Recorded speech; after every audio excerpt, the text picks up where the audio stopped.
Hello बच्चों, आज मैं आप लोगों को भिन्न और परिमेय संख्या के बारे में समझाऊंगी। इसके पहले वाले वीडियो में हम लोगों ने प्राकृत संख्या, पूर्ण संख्या और पूर्णांक के बारे में जाना और समझा था। अगर आपने अब तक मेरा वो वीडियो नहीं देखा है तो उसकी लिंक मैं इस वीडियो के डिस्क्रिप्शन में डाल दूंगी, जहाँ से आप उसे देख सकते हो। तो चलिए शुरू करते हैं। देखिए, भिन्न भिन्न की डेफिनेशन है प्राकृत संख्याओं के अनुपात को या धनात्मक संख्याओं के अनुपात को हम भिन्न कहते हैं। प्राकृत संख्या कल हम लोगों ने जाना था, क्योंकि एक से शुरू होने वाली जितनी भी संख्याएं हैं वो प्राकृत संख्या कहलाती है और प्राकृत संख्याओं के अनुपात को हम क्या कहते हैं? भिन्न। तो देखिए, इसके एग्जाम्पल हो गए 1/2, 3/4, इसको हम पढ़ते हैं 1/2, इसको पढ़ते हैं 3/4। ठीक है।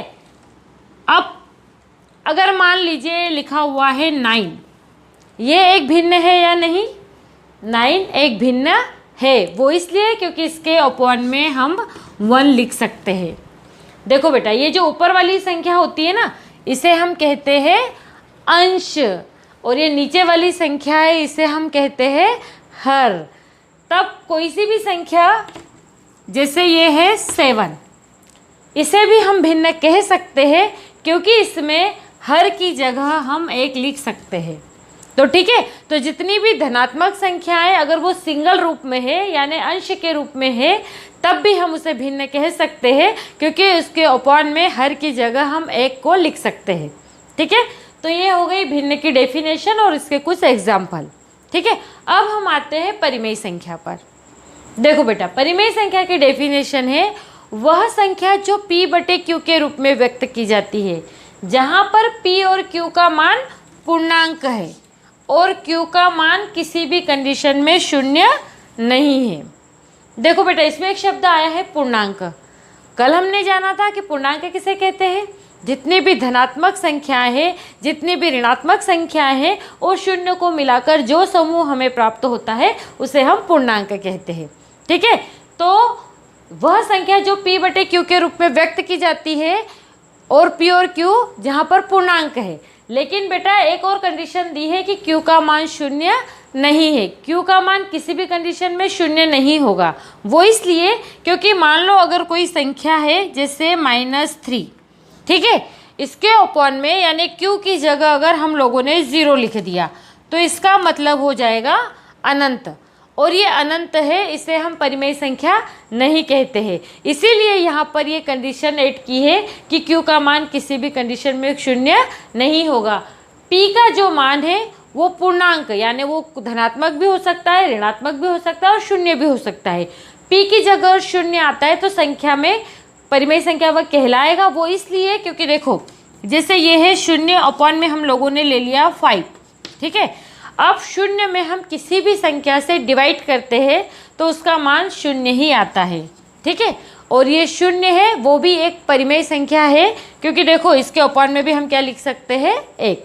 ठीक है, तो हमें इसमें 2 कंडीशन ध्यान रखना है।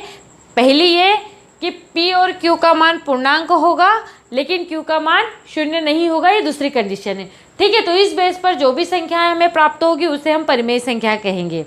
तो चलिए परिमेय संख्या के कुछ एग्जाम्पल हम देखते हैं। जैसे मान लो -3/7, -5/4, 4/-9, और हम एग्जाम्पल देखते हैं 2/3। तो देखिए, ये जो एग्जाम्पल है हम लोगों ने देखे हैं, ये परिमेय संख्या को व्यक्त कर रहे हैं। देखो बेटा, परिमेय संख्या है वो भिन्न के रूप में भी हो सकता है।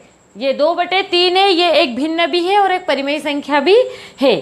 ठीक है, तो ये भिन्न और परिमेय संख्या को अभी हम लोगों ने जाना। अब कभी कभी प्रश्न पूछा जाता है कि क्या जितनी भी भिन्न है वो परिमेय संख्या है या नहीं? तो देखो बेटा, जो भिन्न है वो सारी धनात्मक संख्याओं का अनुपात है और धनात्मक संख्याओं का अनुपात है वो परिमेय संख्या के अंदर भी आता है। इसीलिए जितनी भी भिन्न है वो परिमेय संख्याएं हैं, ये हो जाएगा यस। ठीक है, और अगर कहा जाए कि जितनी भी परिमेय संख्याएं हैं वो भिन्न है या नहीं, तो इसका उत्तर आएगा नो। वो इसलिए क्योंकि परिमेय संख्या के अंदर ऋणात्मक संख्याओं का समूह भी आता है, लेकिन भिन्न के अंदर नहीं आता है। तो जो जितनी भी परिमेय संख्याएं हैं वो सारी संख्याएं भिन्न को नहीं दर्शा सकती है, इसीलिए जो परिमेय संख्या है जितनी भी वो भिन्न नहीं है।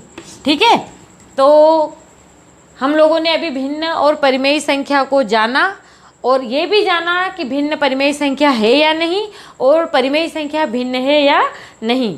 अब अगले वीडियो में हम लोग परिमेय संख्या या भिन्न के जोड़, घटाव, इनका गुणा और भाग को जानेंगे और समझेंगे। तो अगर आप लोग फर्स्ट टाइम मेरे इस चैनल पर आए हो तो इसे सब्सक्राइब ज़रूर कीजिएगा ताकि मेरे नए वीडियो की अपडेट आपको मिलती रहे। Thank you very much.